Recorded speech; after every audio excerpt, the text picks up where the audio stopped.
most people don't know their own feelings, but the, shall we say, spicier your neuro is, the more difficult it can be to know your own feelings in real time.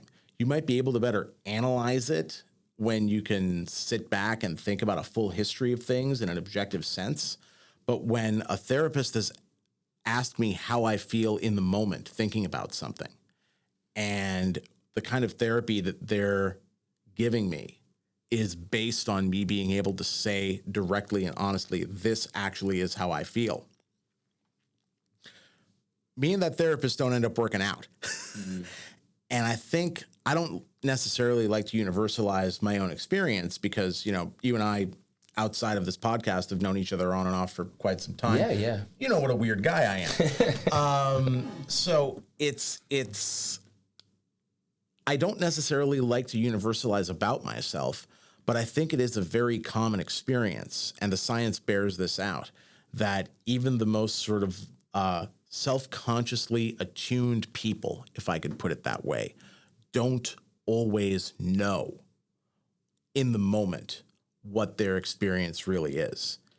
And that's just the matter of there are these autonomic processes in our body that go on, that their regulation and their flows and dynamics have nothing whatsoever to do with the conscious and linguistic and cognitive and social thought processes that we use to express our personalities, right?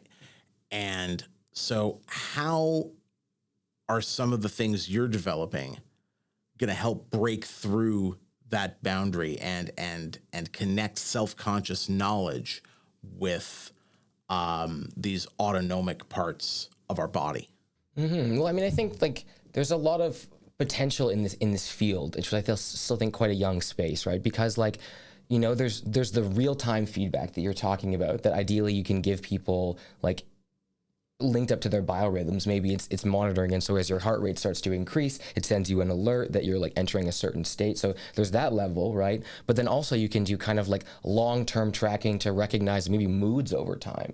And, you know, get people's sense of how they're feeling over weeks, over months. And so I think there's a lot of potential both kind of in the short-term feedback and the long-term feedback. And one of the things that we've been trying to think through a lot, right, is like the concept of big data can be problematic in this sense because, especially to your example of like being neuroatypical, right? Because a lot of algorithms are set to baselines that would be neurotypical, that would be based on a very kind of particular sense of what the subject is. And, you know, so big data often brings people to bear on average baselines that are based around like a very hyper-normalized understanding of what a healthy human being is. And so we've been trying to think a lot about this idea of like, could you conceptualize something like little data? Could you create like a more boutique relationship to the data that's like synchronized to your particular biorhythms? So maybe you have to like wear this device for a week as it synchronizes to you before it starts giving you any actual feedback, because we want the baseline to be set to your biorhythms, not to like what the normal biorhythm is. You know, so that kind of stuff I think is quite interesting. And in these early stages, it's almost like the struggle for like creating space for there to be alternative baselines per se, instead of like universal baselines. Yeah. Because that seems to be one of the major issues when it comes to any kind of big data analysis, is this race.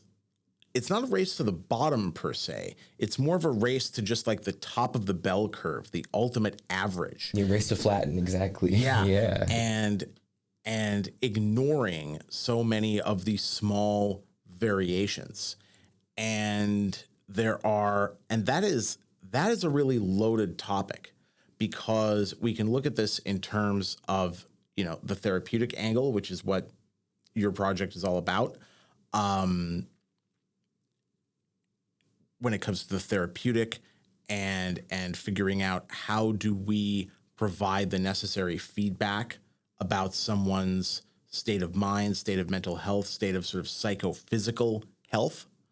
And then there is the other question of, you know, what are the political applications of these kind of ideas, which if we talk about that, we're going to be here for a ridiculously long amount of time, and we don't have the studio booked out for that long.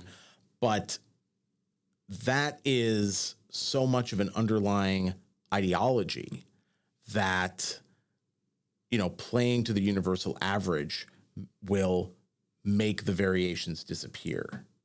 And that is extremely problematic in so many different ways. So, yeah, I mean, this therapeutic angle, you know, one of the technological questions that I thought about it as you were describing this to me was, what is the threshold for enough data for a program like this to be actionable?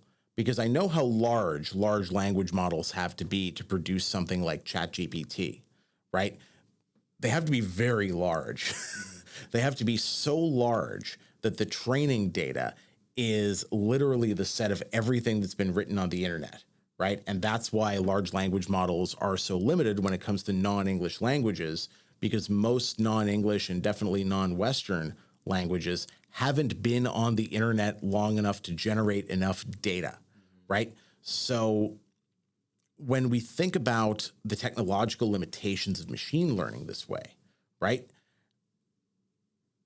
If there cannot be enough data generated to individualize therapy, right? How do you get enough data from, say, wearing or interacting with a device for a week or 2 weeks even to really get that therapeutic process started? And how much will we have to rely on the pre-existing models that bias average amounts and that bias this overt normality? Yeah, I mean, I think there's a lot of challenges there. You know, there's just so many challenges, even like at the base level of like wearability. Like, how do you get people to wear these things? You know, like if you're really serious about getting good feedback, you shouldn't use the wrist. You should be using like a chest strap that gives you HRV instead of the wrist using like it uses a kind of GSR. So it takes like a flash of your like skin cells and your blood cells, and it checks like the density, and that's how it gets your heart rate. So it's like the point is that it hypothesizes it, and there's actually quite a swing of error in that. So the initial challenge even around the data collection is if folks are really serious about getting good data, is you need to wear like a full chest strap, and you need to wear this like when you sleep. So even already there, it's like, by turning it into like a wrist strap or something, you're already starting to move away from accuracy. And the further you make it more kind of ergonomical and convenient, the more you move away from the accuracy, at least at this stage, right? So